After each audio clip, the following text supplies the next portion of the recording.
Friends, SLP online class में आपका स्वागत है। हमने पीएच तक देखा था। आज देखेंगे पीएच से रिलेटेड कुछ क्वेश्चंस जो प्रीवियस ईयर आए हैं और कुछ प्रैक्टिस क्वेश्चंस देखते हैं। यहाँ पे पहला क्वेश्चन दिया हुआ है। यहाँ पे कुछ क्वेश्चन ऐसे हैं जो सॉल्व किए हुए हैं और कुछ ऐसे हैं जो आपको सॉल्व करना है। तो पहले सॉल्व क्वेश्चन देख लेते हैं। सबसे पहला क्वेश्चन दिया हुआ है, यदि H plus is equal to 5/3 into 10⁻⁴ molar हो तो पीएच ज्ञात कीजिए। ठीक, तो हमने इससे पहले एक क्वेश्चन सॉल्व किया था जहाँ पे इसको ये 5 और 3 को ए और बी के टर्म में लिया था और इसको क्या किया था, सी के टर्म पे लिया था। अगर उस बेसिस पे हम देखें तो वहाँ पे हमारा फॉर्मूला क्या आ गया था, पीएच इज इक्वल टू आया था माइनस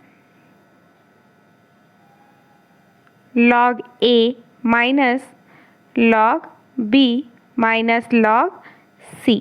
ठीक है, ये फॉर्मूला आया था।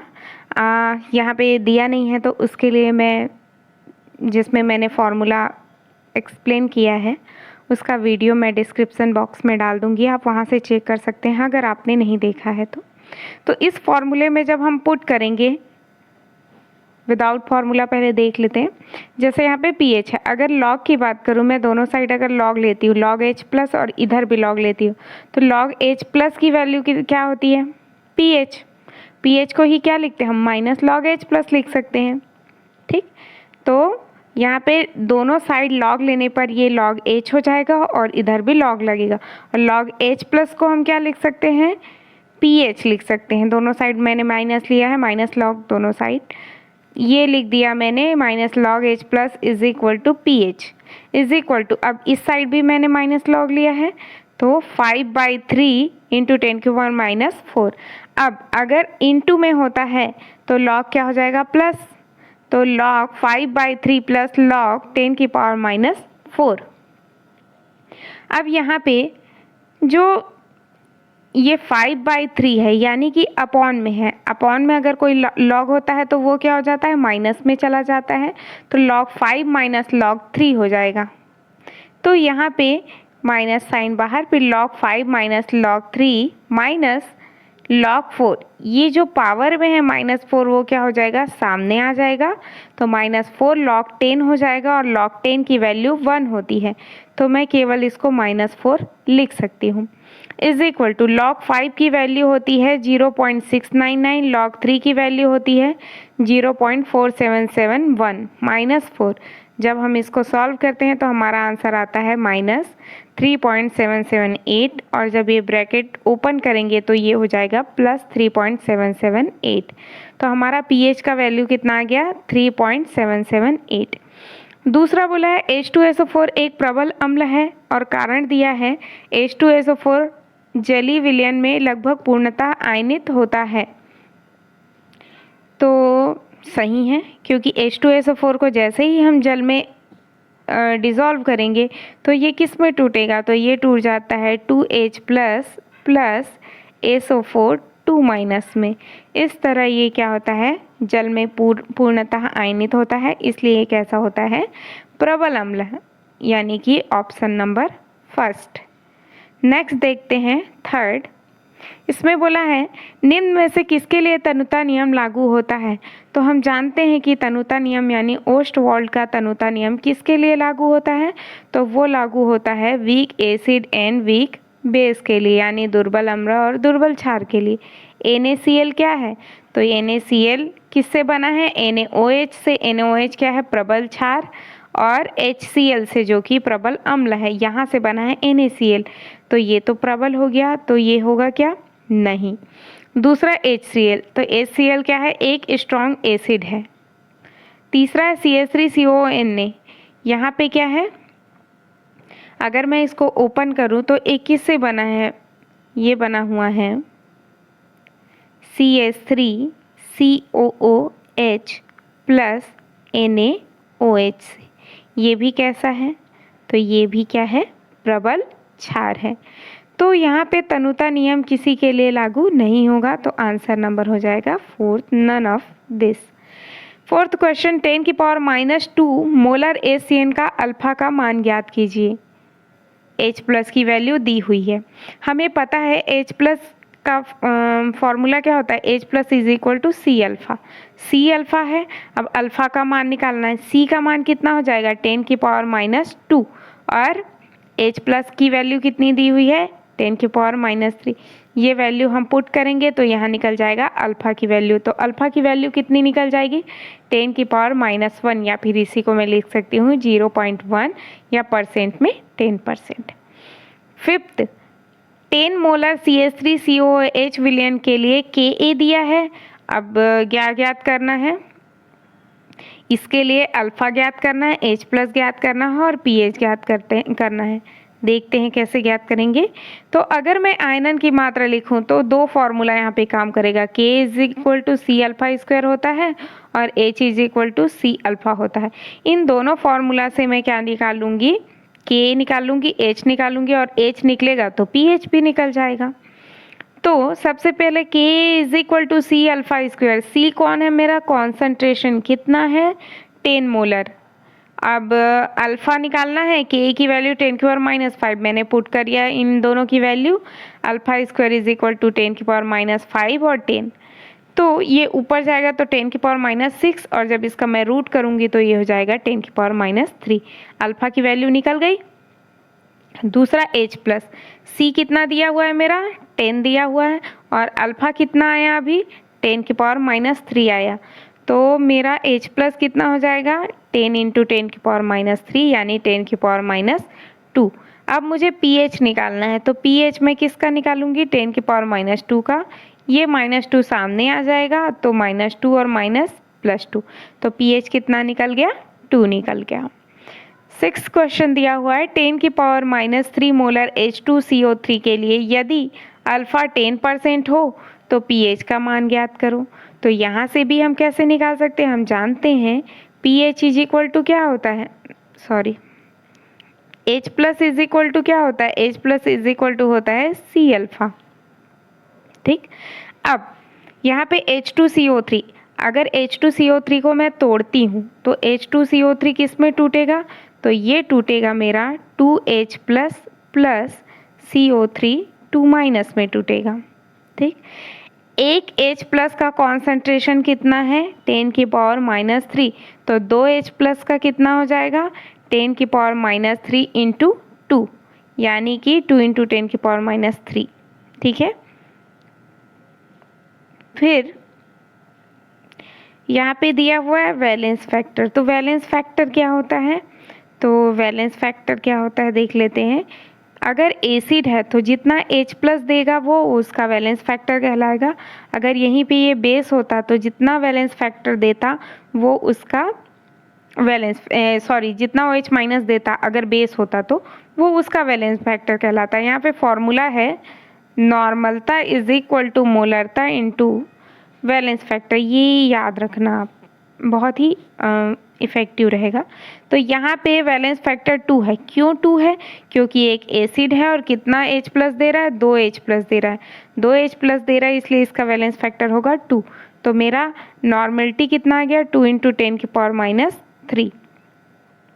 अब H plus is equal to C कितना है मेरा, तो C है 2 × 10⁻3 और अल्फ़ा कितना दिया हुआ 10%, 10% यानी कि 0.1 रख दिया मैंने। अब इसको सॉल्व करूंगी तो आ जाएगा 2 × 10⁻4। अब H प्लस मेरा कितना आ गया 2 × 10⁻4, तो pH कितना आ जाएगा, तो हम इसको रख देंगे log 2 माइनस ये -4 सामने आ जाएगा तो ये हो जाएगा माइनस और माइनस प्लस और log 2 की वैल्यू होती है 0.301, तो सॉल्व करने पे हमारा आंसर आ जाएगा 3 पॉइंट समथिंग। ठीक है, नेक्स्ट NaCl और HCl सम आयन प्रभाव नहीं दर्शाता, तो सम आयन प्रभाव कौन दर्शाता है, तो सम आयन प्रभाव भी वीक एसिड और वीक बेस दर्शाता है। और यहाँ पे ये भी किससे बने हुए हैं, स्ट्रॉन्ग से ही बने हुए हैं। तो NaCl और HCl दोनों कैसे हैं, प्रबल विद्युत अपघट्य है। और कौन दर्शाएगा सम आयन, तो दुर्बल विद्युत अपघट्य के टर्म में हो जाएगा। ठीक है, तो यहाँ पे भी मेरा आंसर क्या आ जाएगा, फर्स्ट आ जाएगा। ये जो समायन प्रभाव ये भी पिछले वीडियो में एक्सप्लेन किया गया है। नेक्स्ट है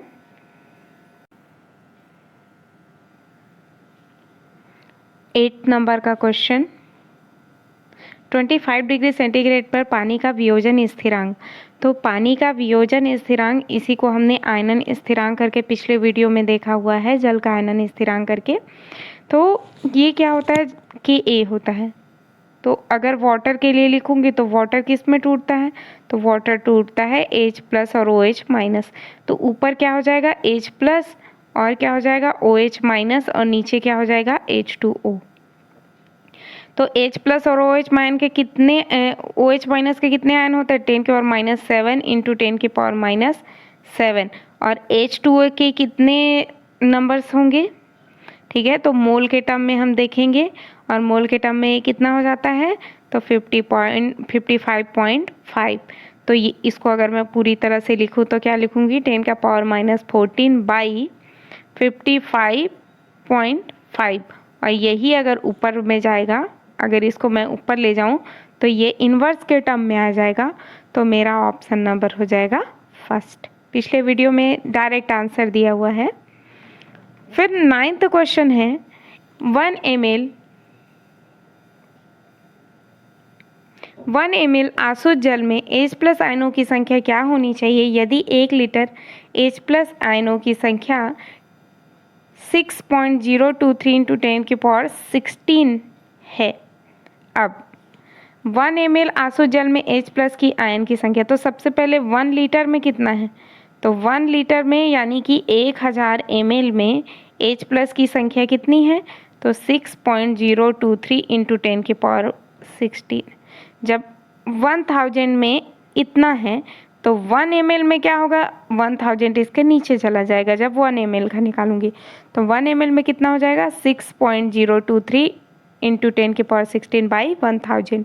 तो आंसर आ जाएगा मेरा 6.023 × 10⁻13। नेक्स्ट क्वेश्चन 0.0, अब हमको बनाना है, जितने क्वेश्चन हमने अभी तक सॉल्व किए हैं उसके बेसिस पे दिया है 0.005 मोलर H2SO4 विलयन का pH कितना होगा। तो सिंपल सी बात, अगर यहाँ पे मैं लिखूँ H2SO4 के लिए, तो एक H2SO4 किस में टूटेगा, तो ये टूट जाएगा 2H++ SO4 2-, यानी H+ के कितने आयन हैं, 2 आयन हैं। एक आयन के लिए कितना दिया है, इतना, तो 2 आयन के लिए क्या हो जाएगा। इससे पहले एक फॉर्मूला ऊपर मैंने कहा नोट करने लायक, normality is equal to molarity into valence factor. तो यहाँ पे वैलेंस फैक्टर कितना है, 2 है। क्यों 2 है, क्योंकि 2H+ दे रहा है, और मोलैरिटी कितना है 0.005, वैलेंस फैक्टर 2। तो कितना हो जाएगा, जब इसको मैं मल्टीप्लाई करूँगी तो 0.01, ठीक है, क्या आ जाएगा मेरा 0.01। अब 0.01 को मैं क्या लिख सकती हूँ, 10⁻⁻² लिख सकती हूँ बिल्कुल। तो मेरा H+ कितना निकल गया, तो H+ मेरा निकल गया 10⁻⁻², ठीक है। अब pH कितना हो जाएगा, pH इज इक्वल टू होता है -log H+, यानी 10⁻²। अब ये -2 सामने आएगा तो -2 और +2। तो आंसर मेरा क्या हो जाएगा, तो आंसर मेरा हो जाएगा, इसका pH होगा 2, ठीक है। दूसरा है 50 डिग्री सेंटीग्रेड पर यदि शुद्ध जल के लिए pKw 13.36 है तो शुद्ध जल का pH होगा, कितना होगा शुद्ध जल का pH, तो ये होता है pKw इज इक्वल टू होता है 2, ठीक है, pH इज इक्वल टू, तो pKw कितना दिया हुआ है 13.36/2, तो कितना आ जाएगा 26 ये आ जाएगा 6.68। तो आंसर क्या हो जाएगा फर्स्ट। नेक्स्ट है 3rd नंबर का question, pH is equal to 13 युक्त विलयन के 1 ml में H+ आयनों की संख्या। तो अभी थोड़ा देर पहले हमने जैसे सॉल्व किया था क्वेश्चन वैसा ही है, सेम टू सेम ये, कि अगर मैं 1000 ml में देखूं तो 1000 ml में कितना H प्लस है, तो 10 की pH कितना है 13, तो H प्लस कितना हो जाएगा 10 की पावर माइनस 13 हो जाएगा। तो H प्लस कितना है 10 की पावर माइनस 13, 1000 ml में कितना H प्लस 10 की पावर माइनस 13, तो 1 ml में कितना हो जाएगा 10 की पावर माइनस 13 बाई 10 की पावर 3, ऊपर जाएगा तो -3 यानी 10 की पावर माइनस 16। अब नंबर ऑफ आयंस की बात करें तो नंबर ऑफ आयंस निकालने के लिए हम एवोगेड्रो नंबर यानी इसको हम Na लिखेंगे, Na एवोगेड्रो नंबर। अब एवोगेड्रो नंबर होता कितना है, तो 10 की पावर 16 इंटू 6.023 इंटू 10 की पावर 23, कितना आ जाएगा 23 में 16 जाएगा, कितना हो जाएगा 7 बचेगा। तो आंसर मेरा हो जाएगा 6.023 इंटू 10 की पावर 7। ठीक है। Fourth question, A B C D विलयनों के पीएच का क्रमशः 9.5, 2.5, 3.5 तथा 5.5 है, सर्वाधिक अम्लीय विलयन है। तो याद रखना जिसका H प्लस ज़्यादा होगा वो ज़्यादा अम्लीय होगा, लेकिन जिसका pH ज़्यादा होगा उसकी एसिडिटी क्या होती है, अम्लीयता क्या होती है, कम होती है। जिसका pH ज़्यादा है उसकी अम्लीयता कम है, तो जिसका pH कम है उसकी अम्लीयता ज़्यादा होगी। तो सर्वाधिक अम्लीय कौन होगा, जिसका pH कम होगा। pH किसका कम है 2.5 यानी B का। तो आंसर मेरा हो जाएगा फोर्थ यानी कि नंबर B। क्वेश्चन नंबर 5 देखते हैं। साम्यावस्था पर 0.100 मोलर ACOOH में ACO माइनस होगा, कितना होगा, तो K दिया हुआ है और C दिया हुआ है। सबसे पहले HCO माइनस को अगर मैं तोड़ूंगी तो किस में ACOH यानी फॉर्मिक एसिड को तोड़ूंगी तो फॉर्मेट में टूटेगा और H प्लस में, यानी C अल्फ़ा हो जाएगा, ये C अल्फ़ा और ये मेरा हो जाएगा C माइनस C अल्फ़ा। इसको समझने के लिए आपको प्रीवियस वीडियो देखना पड़ेगा। अब जैसे H plus is equal to C alpha होता है, वैसे ही फॉर्मेट इज इक्वल टू भी मैं क्या लिख सकती हूँ, C अल्फ़ा लिख सकती हूँ। ठीक है, और ये जब मुझे निकालना है तो ये फार्मूला यूज़ हो जाएगा। अब यहाँ पे दिया क्या है, K दिया हुआ है और C दिया हुआ है, तो हम जानते हैं K इज इक्वल टू होता है C अल्फ़ा स्क्वायर। K तो C alpha square is equal to क्या लिख सकती हूँ मैं, K बाई C यानी 1.7 इंटू 10 की power minus 3 by C। C कितना है 0.100, इसको मैं लिख सकती हूँ 10 की पावर ये 4 है, 10 की पावर माइनस 3 लिख सकती हूँ 0.100 को, ये ऊपर जाएगा तो +3 हो जाएगा और अल्फ़ा इज इक्वल टू मैं लिखूँगी तो ये पूरा रूट में चला जाएगा 1.7 और ये ऊपर गया तो प्लस हुआ यानी 10 की पावर 3, तो ये दोनों क्या हो जाएगा, 10 की क्या बचेगा यहाँ पे 10 की पावर माइनस 1 बच जाएगा। अब इसको जब मैं सॉल्व करूँगी तो मैं इसको कर दूँगी 17 इंटू 10 की पावर माइनस 2। अब रूट निकालूंगी इसका तो अल्फ़ा का वैल्यू निकलेगा, तो अल्फ़ा का वैल्यू कितना हो जाएगा, तो ये हो जाएगा alpha is equal to root में 17 इंटू 10 की पावर माइनस 2। 17 का रूट कितना होगा, तो 16 का 4 होता है, तो ये थोड़ा 4 से ज़्यादा यानी 4.1 ले लेती हूँ और इसका हो जाएगा 10 की पावर माइनस 2 यानी कितना बच जाएगा, ये पूरा निकल जाएगा। ठीक है, अब ये आ गया मेरा अल्फ़ा का वैल्यू 4.1।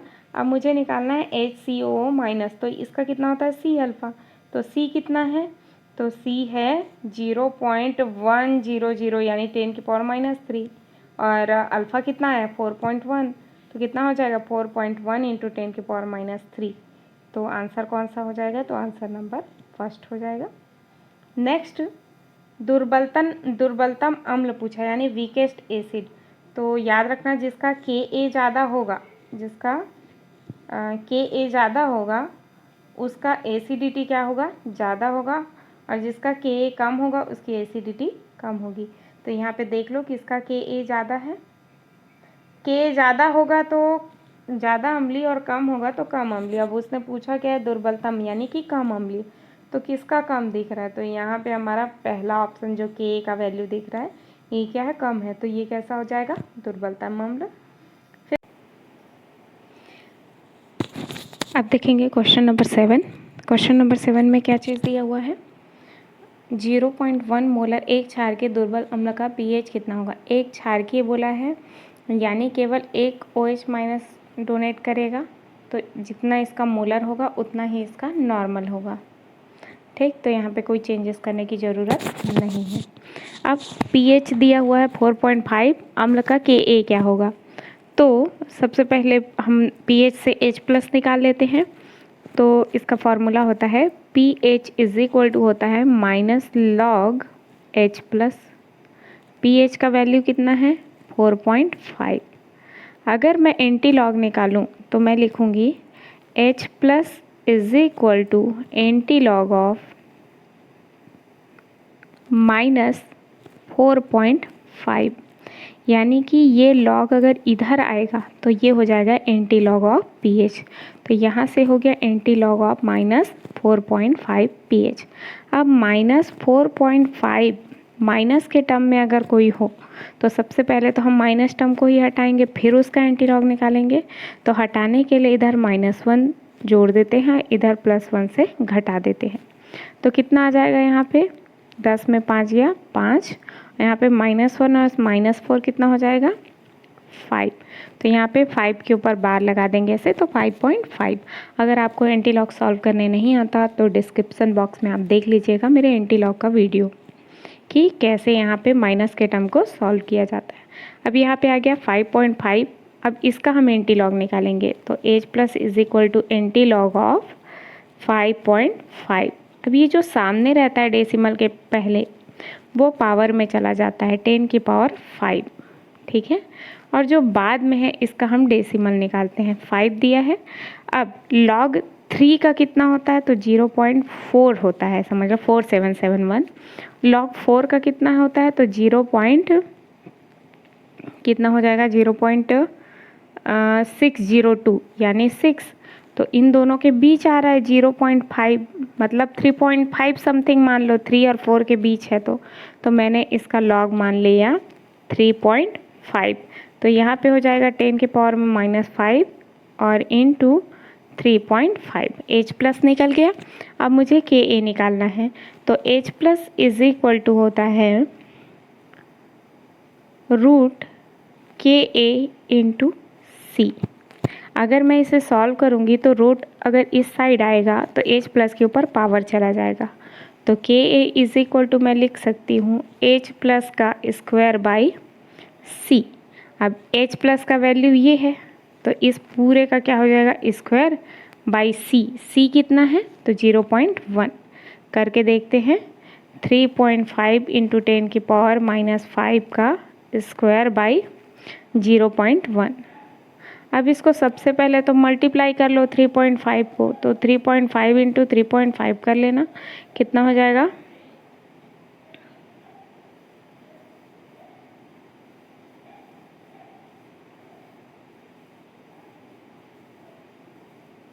ये आ जाएगा 12.25। अब ऊपर कितना आ गया मेरा? 12.25 इंटू 10⁵ 2 जा 10 यानी -10, और नीचे 0.1 है यानी 10⁻⁻1। ठीक है। अब इसको सॉल्व करूँगी तो अगर मैं डेसिमल इधर ले जाती हूँ तो ये हो जाएगा 1.225, और यहाँ पे कितना आ जाएगा? +1। ये -1 भी ऊपर जाएगा तो 10⁻+1 हो जाएगा। तो टोटल कितना हो जाएगा? ये जब ऊपर जाएगा तो 10⁻2। तो मैं यहाँ पे क्या लिख सकती हूँ? 1.225 इंटू 10⁻⁻10 तो है ही, ये ऊपर गया तो +2। तो यहाँ पे जो ऊपर जाने के बाद +2 जो होगा तो 10 में 2 गया तो कितना आ जाएगा? 10⁻⁸। तो मैं आंसर क्या लिख सकती हूँ? 1 इंटू 10⁻⁸ लिख सकती हूँ। तो कौन सा आंसर हो जाएगा? तो आंसर नंबर 4 हो जाएगा। नेक्स्ट है प्रबलतम क्षार। तो जिसका Kb ज़्यादा होता है वो प्रबलतम क्षार है, और जिसका pKb ज़्यादा है वो दुर्बलतम क्षार है। और जिसका pKb कम है वो प्रबलतम क्षार है। अब प्रबलतम क्षार बोला है मतलब pKb कम होना चाहिए।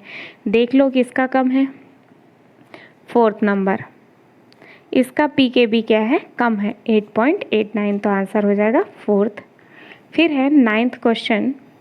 क्या दिया हुआ क्वेश्चन में दिया है एसिटिक अम्ल के लिए आयनन स्थिरांक का मान 10⁻6 है, जबकि फार्मिक अम्ल के लिए आयनन स्थिरांक का मान 10⁻5 है, तब pKa माइनस pKb क्या होगा। तो आयनन स्थिरांक Ka दिया हुआ है 10⁻Ka का वैल्यू दिया है ना, कितना, -6, और इसके लिए Ka दिया है 10⁻5। तो जिस तरह हम लिखते हैं pH इज इक्वल टू लिखते हैं -log H प्लस, उसी तरह हम ये लिखते हैं कि pKa is equal to -log Ka। तो pK is equal to -log Ka, तो Ka का वैल्यू अगर मैं यहाँ पे रखती हूँ 10⁻6, तो -6 सामने आएगा, तो इसका pKa कितना हो जाएगा, तो इसका pKa 6 हो जाएगा, और इसका pKa कितना हो जाएगा, तो इसका pKa 5 हो जाएगा। तो एक का कितना हो गया 6 और दूसरे का 5, तो मेरा डिफरेंस कितना निकल जाएगा, एसिटिक एसिड का कितना बोला है 6 है और फॉर्मिक का 5 है, तो आंसर क्या हो जाएगा +1, यानी ऑप्शन नंबर 2। फिर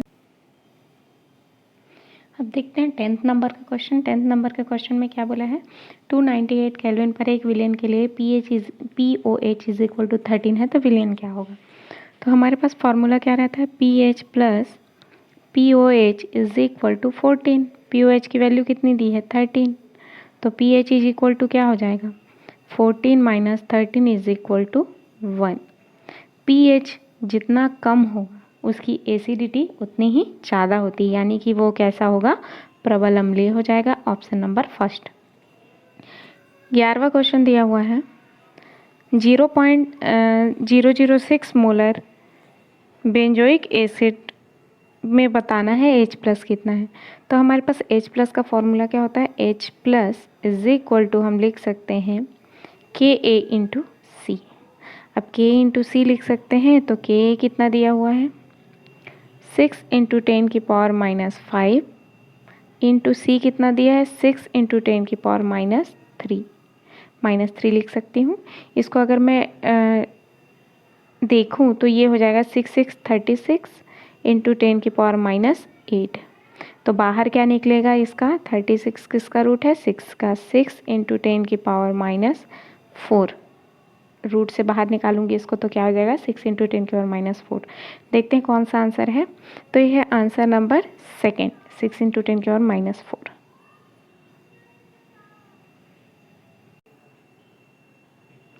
अब देखते हैं 2016 में आया हुआ क्वेश्चन।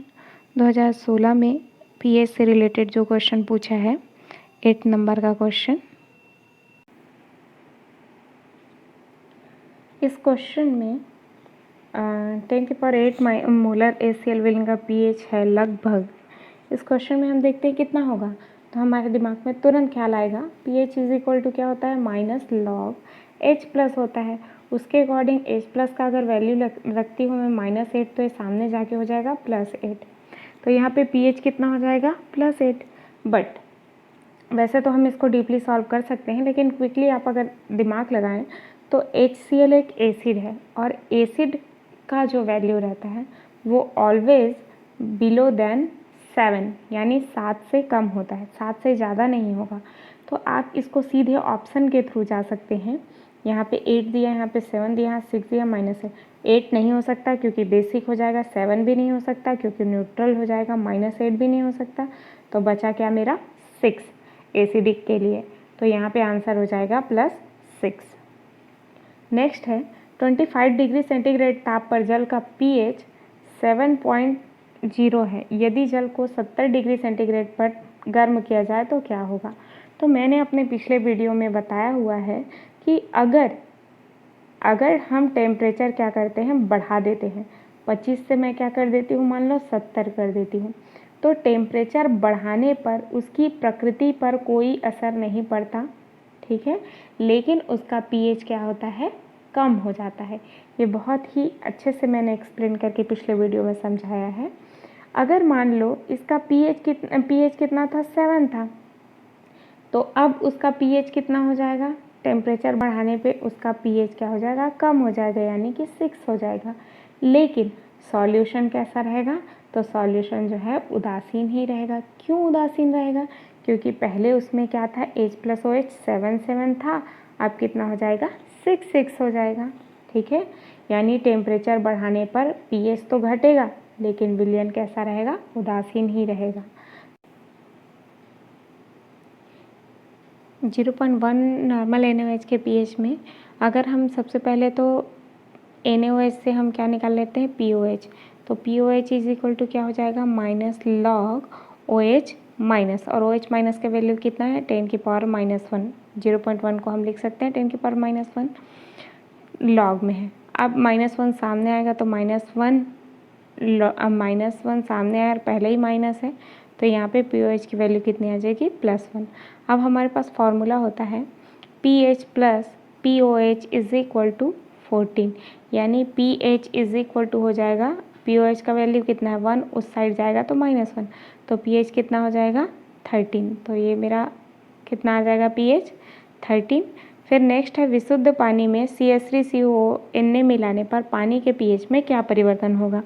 तो ये जो दिया हुआ है CH3CONA किससे बना है, तो ये बना है CH3COOH और NaOH से। CH3COH क्या है, एक वीक एसिड यानी दुर्बल अम्ल है, और NaOH क्या है, स्ट्रॉन्ग बेस यानी प्रबल क्षार है। तो ये स्ट्रॉन्ग होने की वजह से इसका जो बना सॉल्यूशन रहता है उसमें क्षारीय गुण होता है। क्षारीय गुण होता है यानी OH माइनस की अधिकता होती है। इसलिए जब इसको जल में मिलाते हैं तो जल के H+ से ये क्या करता है, रिएक्ट करता है, और जल में H+ की क्या हो जाती है, कमी हो जाती है। जहाँ पे H+ में कमी होगी वहाँ pH क्या हो जाएगा, बढ़ जाएगा। तो pH जब बढ़ जाएगा तो जनरली वाटर का pH कितना होता है, 7 होता है, लेकिन H+ में कमी होने की वजह से pH बढ़ रहा है, तो अब कितना हो जाएगा, तो 7 से ज़्यादा होगा pH, इसलिए यहाँ पे आंसर हो जाएगा ग्रेटर देन 7। ये था हमारा pH से रिलेटेड कुछ क्वेश्चन आंसर। आज के वीडियो में इतना ही।